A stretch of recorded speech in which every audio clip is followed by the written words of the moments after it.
presento, mi nombre es Emily Zamora. Vamos a iniciar con la realización y la ejecución de la entrevista. El psicólogo que tenemos en este momento es el doctor Carlos Buitrago, psicólogo egresado de la Universidad Javeriana y tiene una maestría en el área de investigación. Doctor, vamos a iniciar con el consentimiento informado, es de manera verbal. El consentimiento informado es para la ejecución de la entrevista acerca de la evaluación psicológica en el campo de la psicología investigativa.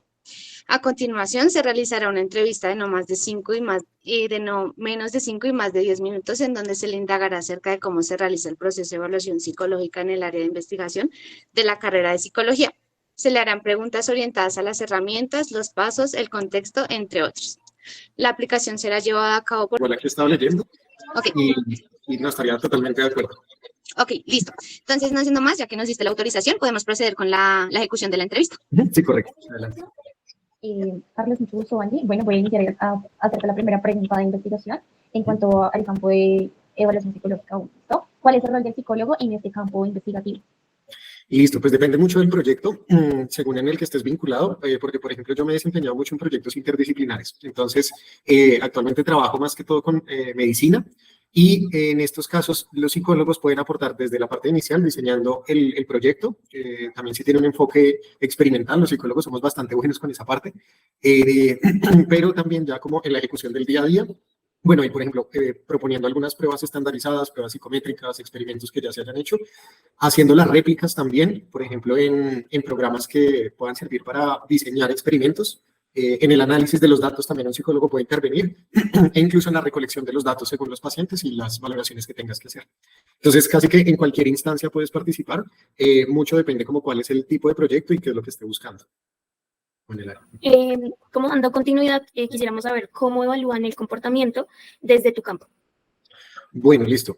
Como les decía, pues yo he trabajado ahora con medicina, trabajé un tiempo también en salud pública y en neurociencias, y en cada uno siempre el abordaje ha sido bastante diferente. Acá en medicina mucho ha sido con pruebas estandarizadas de neuropsicología, unas baterías de neuropsicología, tanto en papel como otras en tablet, o pues en algún dispositivo digital. En la salud pública, mucho de la valoración fue por métodos cualitativos, entonces con unas entrevistas semiestructuradas que utilizábamos.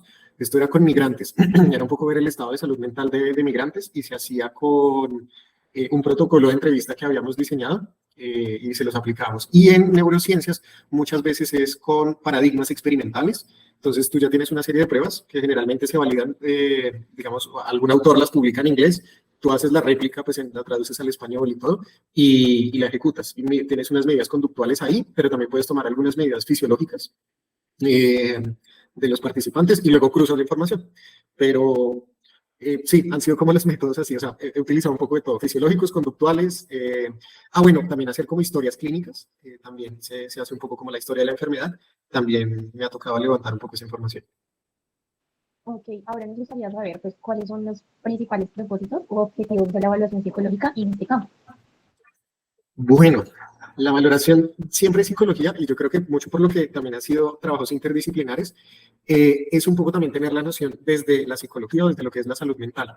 Entonces, los métodos de medición sirven mucho como para que todo se vuelva un lenguaje mucho más estandarizado y tú puedas comprobar, digamos, puedas tener un mismo diálogo con la gente. Entonces, con especialistas de otras áreas y todo, que tú puedas volver, no sé, una presencia de síntomas, lo puedas volver una escala, pues es mucho más claro, ¿sí? Tienes unos puntajes de corte y demás, y digamos, ahí puede servir para mirar ese componente. Y ya, digamos, con los otros profesionales, cada uno entrará a medir, pero sirve bastante el hecho de poder tener como un lenguaje en común, la verdad, y más que todo en este tipo de proyectos. Amigo, buen día nuevamente. Hola. Amigo Carlos, una pregunta.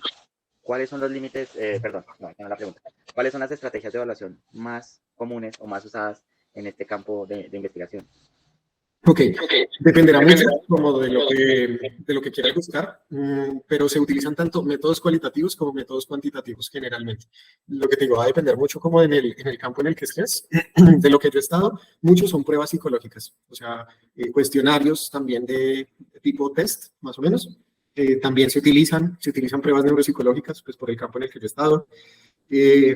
Entonces siempre instrumentos estandarizados para poder hacer las mediciones, pero eso no quiere decir que se cierre solamente a eso en la investigación. Tengo conocimiento de gente que ha trabajado, por ejemplo, en temas de género y muchas veces tienen que hacer grupos de población vulnerable y con esos casos de población vulnerable también utilizan otro tipo de abordajes o de estrategias de observación y demás. Entonces, depende mucho. En el campo en el que yo he estado, casi todos son instrumentos de cuestionarios, baterías neuropsicológicas ya estandarizadas. Ok, y teniendo en cuenta lo que dices, dependiendo del contexto en el que estés, y eso, ¿cuáles crees tú, o más bien, crees tú que hay límites en la evaluación psicológica para el rol del psicólogo, o hasta dónde puede llegar la evaluación psicológica depende del contexto? Pues yo creo que la psicología es una disciplina que lo bueno es que es media entre lo biológico, lo social, lo conductual. Entonces, creo que en la psicología se pueden permitir muchas licencias de poder tomar datos e interpretarlos, cómo esos datos pueden explicar, o esas variables, esos factores pueden terminar explicando el comportamiento humano. Puedes utilizar varios, pero por ejemplo, sí hay unos límites como respecto a la parte biológica, muchas veces, que yo sí he encontrado, que por ejemplo los psicólogos pues tenemos una limitante en cuanto a la interpretación de algunas pruebas biológicas que se hagan, no sé, incluso por ejemplo, problemas metabólicos que tenga la gente, problemas de, no sé, cardiovasculares y eso que tienen alguna relación con el comportamiento. Ahí digamos, no tenemos ni cómo medirlo, porque además de eso es un campo de otra disciplina. Entonces, algunas medidas biológicas no las sabemos interpretar muy bien, necesitamos del apoyo de otros. Las medidas propiamente de psicología muchas veces no contemplan eso y tampoco contemplan el componente social en una forma mucho más compleja o abarcadora que lo podría ser, por ejemplo, un científico social, propiamente, sí, un sociólogo, un antropólogo, un historiador. Creo que ellos tienen otro tipo de abordajes y de comprensiones y a veces ahí la psicología queda un poquito coja por sí sola. Por eso creo que ahora casi siempre el llamado es hacer proyectos interdisciplinares o multidisciplinares, cosa que pues, se puedan complementar, porque creo que la visión desde un solo campo siempre va a quedar muy limitada. Hola, buenas tardes. Hola, Inés, ¿cómo estás? Muy bien, gracias. Bueno, en el campo que pues actualmente estás, ¿has tenido la oportunidad de trabajar con especies menores, pues digamos que a los ratones, para evaluar conductas establecidas o adaptativas? No, mira que nunca he trabajado con modelos animales, siempre he trabajado con humanos. Me llama la atención porque con los modelos animales hay algo muy chévere y es que tú puedes generar ambientes súper controlados que con humanos no puedes hacer. Y puedes también tomar otro tipo de medidas biológicas que pues, de otra manera sería imposible. Yo estuve en un laboratorio un tiempo, pero eso era como asistente. Nunca pude, digamos, hacer propiamente como la manipulación de los animales y eso. Pero el hecho de, por ejemplo, utilizar no sé, controlar hasta la luz de donde duermen los animales, controlar las cantidades de comida, los estímulos de ejercicio que pueden hacer, poder hacer incisiones, digamos, en el cráneo y tomar registros, pues sí, como de eléctricos directamente sobre la corteza o sobre regiones, no sé, subcorticales. Me parece muy chévere, pues con un humano no se puede hacer eso a menos de que estés en una cirugía, pero me parece que son herramientas súper útiles.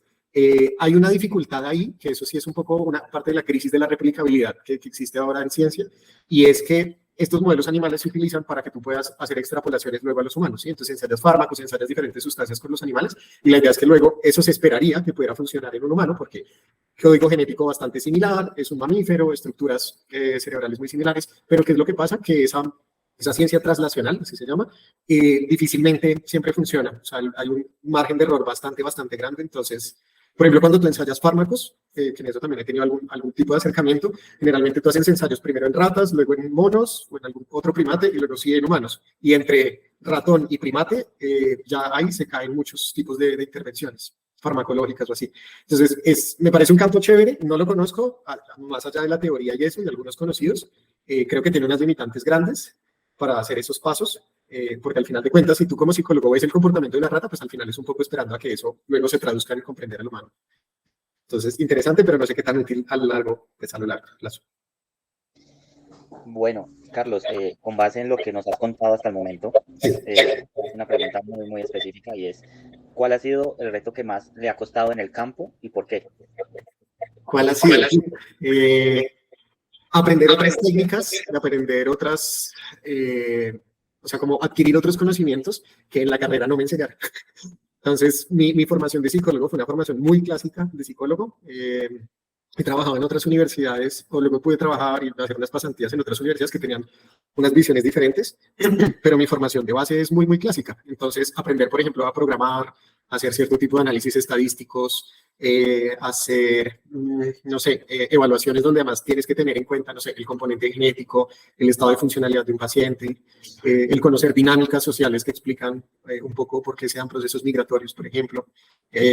Son otras cosas que a ti como psicólogo te sacan de lo que generalmente conoces, pero creo que además han sido súper enriquecedoras. O sea, me ha gustado mucho como justamente poder conocer ese campo. Si bien han sido un reto en su momento y un dolor de cabeza, pues a largo plazo pues es interesante. Ahora, por ejemplo, justamente una de las cosas que estoy aprendiendo es una cosa que se llama bioinformática, y es coger genes y hacer unos análisis de esos genes en busca de ver si esos genes pueden explicar un poco la aparición de cierto tipo de patologías neuropsiquiátricas.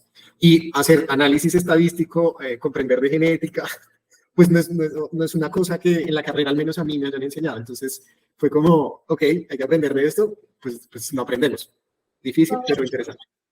Sí, igual yo concuerdo contigo con que en cualquiera de los casos la importancia de tener un grupo interdisciplinario no solo de otras ramas, sino incluso también del campo de la psicología, como, no sé, un psicométrico, bueno, entre otros, es muy necesario. O sea, creo que uno solo no podría como terminar de ejecutar la investigación. No, y de hecho también te ayuda a pensarte un poco más como los problemas. Incluso si tú haces psicología mucho más aplicada, pues no omitan los otros campos ni nada. Es decir, si ustedes hacen clínica, reconozcan que en los test psicométricos hay un valor, reconozcan que de pronto tienen que trabajar en ámbitos educativos. Sí, no sé si es un niño que de pronto tenga algunos síntomas clínicos, de pronto eso tiene que ver con algún tema educativo.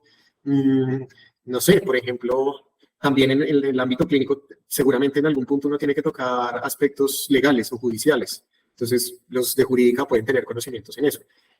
Sí, y como que en la medida en la que uno esté más abierto a ese tipo de diálogos, es mucho más enriquecedor. O sea, no solamente para investigar, o sea, investigar es un campo más, pero en la práctica profesional, en la medida en que estén más, creo que es mejor para ustedes. Sí, es verdad. Ven, y también nos puedes contar si has tenido algún inconveniente al publicar algún material investigativo o demás. Muchos. Publicar es un reto y es como la medida que siempre se utiliza. Yo tengo una crítica hacia las publicaciones, en tanto que yo no creo que la única métrica para saber si tú eres un buen o mal investigador es qué tantas publicaciones tengas y en qué papers o en qué journals lo tengas publicado. Creo que hay otras formas de incidir con conocimiento, como que tú hagas divulgación del conocimiento en primera medida. A veces es mejor, no sé, en mi caso, tuve una entrevista con El Espectador y creo que le llegó a mucha más gente de lo que yo he podido, no sé, con algún libro, o el capítulo de libro o algún artículo, llegarle a alguien. Entonces, primero eso, incidencia, por ejemplo, en política pública o algo así. Eso creo que es difícil porque a veces los tomadores de decisiones no tienen mucho en cuenta lo que se produce en la ciencia. Tienes que hacer lobby y todo y lograr convencerlos de que lo que haces es importante, que eso funciona. Hay algunos psicólogos que se han puesto en la tarea de hacerlo. Entonces, eso. Creo que deberían ser como otro tipo de métricas para ver cómo, qué tanto incide. Muchas veces también lo que publicas, pues también te cobran, ¿no? O sea, desde cosas así tan básicas, pero uno cree que, ay, sí, mandé mi artículo. Y bueno, pasar por revisión de pares, pues es la primera parte, pero luego es como, bueno, pero tienes que pagar por esto. Y pagar en algunas revistas es, no sé, te puede salir hasta de $9,000. Una vez hubo una que supe por ahí que estaba cobrando eso. Entonces, sí, es como, bueno, ¿y de dónde sacamos ese dinero ahora? Generalmente por encontrar los espacios de publicar, ¿no? Pero es como... Claro, existen estas otras dificultades ahí. Una vez también tuve un problema de plagio. Entonces, bueno, entrar como a negociar y a toda la parte jurídica, eso también es una jartera. Pero pues también pasa, ¿no? Hay que cuidar siempre mucho de la información. Por ejemplo, en investigación, eso sí no se tiene que curar mucho, por ejemplo, con el consentimiento informado. Me parece súper bien que lo hayan hecho, porque pues eso también hay que ser muy claros con la gente, hasta dónde va uno como investigador, hasta dónde no. Entonces, importante como cuidarse con eso. Nunca he tenido un problema al respecto, pero sé que es, o sea, he conocido gente que ha tenido esas dificultades y es como delicado. O sea, por eso te pueden, por ejemplo, echar de una universidad. Bueno, y por último, Carlos, quisiéramos como conocer y entender un poco tu punto de vista respecto a cómo crees que han impactado las tecnologías emergentes, digamos en este caso la inteligencia artificial, en tu campo de investigación. Me encanta esa pregunta porque a mí personalmente me gusta mucho esa pregunta, la relación que tenemos con la tecnología. Creo que además siempre la ha habido, solamente que ahora, pues por lo que es mucho más despampanante y todo, pues siempre hay. Pero creo que como especie es algo clave estarse pensando en esa pregunta. Por ejemplo, justamente tengo un proyecto de investigación que tiene que ver con realidad virtual y es un poco utilizar la realidad virtual como una estrategia de aprendizaje adicional, ¿sí? Yo sé que ahora los equipos no son tan asequibles para todo el mundo, ni están tan a la mano, pero yo de años va a ser fácil. O sea, como los celulares hace 30 años que era para la gente multimillonaria, ahora un celular, un smartphone incluso, casi que lo tiene pues mucha gente. No decir que todos, ni la mayoría, no creo, pero bastante más. Entonces, creo que esas dinámicas impactan mucho. Por ejemplo, hay un autor que me gusta mucho, que se llama Jay Van Bavel, él es de la Universidad de Nueva York, y él, por ejemplo, trabaja algo entre neurociencia, psicología social, o sea, neurociencia social, realmente es como lo que él habla, y un poco fenómenos de desinformación. Entonces, hablan un poco como de cómo la desinformación, que además es una cosa que se genera ahora gracias a la estructura de una red social, eso puede modular comportamiento, pero además tiene que ver mucho con aspectos identitarios de la persona, identidad social, aspectos morales e incluso conductas antisociales, ¿sí? O sea, un poco contrario a las prosociales que puedas tener hacia otros. Entonces, también tiene un efecto ahí en la convivencia, ¿sí? Entonces, cosa mediática por tecnología, ahí nomás solamente en ese ejemplo, pues ya incide. Entonces, así con cualquier otra. ¿Listo? Listo, pues muchísimas gracias y por tu tiempo y ya no sé si mis compañeros pues quieran intervenir o tú quieras hacernos como una pregunta. Realmente pues no la tenía muy pensada. Pero me llama la atención que además hayan hecho una pregunta hacia investigación, porque generalmente esta área en psicología pues no es conocida y casi siempre la gente hace investigación en psicología, pero desde un campo en particular, o sea, desde psicología clínica, desde psicología educativa. Entonces, el hacer investigación en comportamiento, intentar ver ahí diferentes cosas, pues no es como algo que suela, o sea, no sé qué tantos psicólogos estemos haciendo investigación, pues de todos los psicólogos que hay en el país o en el mundo. Creo que la investigación la puede hacer cualquiera, desde incluso los campos aplicados. Yo veo la investigación más como una postura y no solamente como un campo. Es decir, más allá de que ustedes se puedan cuestionar también el ejercicio que hacen, que estén revisando constantemente si, no sé, como información nueva que vaya saliendo, que se hagan preguntas en su propio ejercicio, que aborden los de una manera sistemática, formulando hipótesis, descartándolas a partir de métodos rigurosos que hacen de la psicología una ciencia en sí. Creo que es más como una forma de pensarse de la psicología y el ejercicio y no solamente un campo, pensaría yo. No sé si dentro de sus intereses esté desempeñarse en investigación. Si es de su interés, pues chévere, pero es duro. Sí, o sea, lo que les puedo decir desde acá es, pues pueden contar con la gente que hace investigación, claro que sí. Si en algún momento les interesa, yo estoy muy abierto a eso, a colaborar y todo, pero pues es un poco como, no va a ser fácil, es largo, necesitas además formación, títulos, te exigen un montón, recursos a veces también, pero creo que es un ejercicio bonito, vale la pena, no, las recompensas que tienen no es solamente en lo monetario, creo que lo monetario es lo de menos, pero tienes otro tipo de gratificaciones, de poder generar conocimiento, divulgarlo, enseñar, que creo que también son cosas valiosas. Sí, bueno, igual es que parte del interés o de el que hoy estemos realizando la entrevista en este campo es porque la metodología de la universidad se basa mucho en investigación. Casi que todas las materias que nosotros vemos tienen que ver con procesos investigativos o en algún momento nos toca hacer algo investigativo. Entonces, está el interés, obviamente, de aprender del campo y pues también porque se exige bastante. Pero sí, lo que dices, nos hemos dado cuenta que hay un hueco gigante en el hecho de que no mucha gente tiene como tal vez el conocimiento o quizás el interés en estudiarla y en hacer parte del rol del psicólogo investigador. Pero pues en este momento estamos como interesados en saber cómo es el proceso de la evaluación psicológica en casi que todos los campos de la psicología para poder ver cuál sería nuestra selección a un futuro. Ok, bueno, interesante. Bueno, ojalá esto les dé un poco de nociones, espero que haya servido de alguna cosa. Pero como les decía, creo que la psicología tiene un plus muy grande y es que es bastante flexible. Entonces, casi que ustedes pueden hacer valoraciones pues, o sea, utilizando un montón de estrategias, la verdad, un montón de técnicas, de métodos, cosa que no ocurre siempre. Por ejemplo, desde la antropología se basan mucho en métodos más cualitativos, desde la sociología a veces más lo cuantitativo, la epidemiología, por ejemplo, se basa mucho en estudios cuantitativos y pues sí, no sé, como otro tipo. Es decir, como que cada una, la psicología creo que puede pisar en cualquier lado, puede irse para cualquier lado, alguien que tenga formación en psicología. Creo que además uno de los grandes fuertes, aunque no pareciera, es que los psicólogos tenemos más formación en investigación que muchos otros campos desde el pregrado. La mayoría de la gente casi que empieza a aprender investigaciones cuando ya hacen un doctorado casi, entonces no hay una rigurosidad en eso. Creo que en psicología eso es un gran plus. Y chévere que lo hagan también, como aprender desde buscar fuentes primarias de información, fuentes válidas, que ustedes sepan como de dónde sacan lo que aprenden, también es algo bien valioso. Y no ir aplicando por ahí cosas que no tienen ningún sustento, que además pueden causarle un daño a otra persona, que además no permite tampoco muchas veces el diálogo entre disciplinas. Entonces, parte de la forma de pensarse la psicología como una ciencia es el hecho de que desde cualquier otra disciplina científica se puede también corroborar el conocimiento que se genera en la psicología. Y cuando hay campos que son totalmente herméticos o que tienen su propia forma de entender la cosa, pues es difícil entrar a medir o entrar a ver como qué es lo que ustedes están haciendo, ¿sí? No hay como una labor de contraloría o algo así, de fiscalizar qué es lo que está sucediendo ahí. Entonces, también eso hace mucho más transparente todo. Listo, Carlos. Muchísimas gracias por la información y por también el tiempo. Vale, Nos resulta muy valioso. creo que nos extendimos, lo siento. Sí, pero no importa. Igual todo el conocimiento que nos diste es muy valioso. Ya solo como cuestión de organizar. Bueno, listo. Espero que sí les haya servido entonces. Muchas gracias. Muchas gracias por su tiempo. Muchas gracias. No, con el mayor de los gustos. Que estén muy bien. Buenas tardes. Chao. Chao. Chao.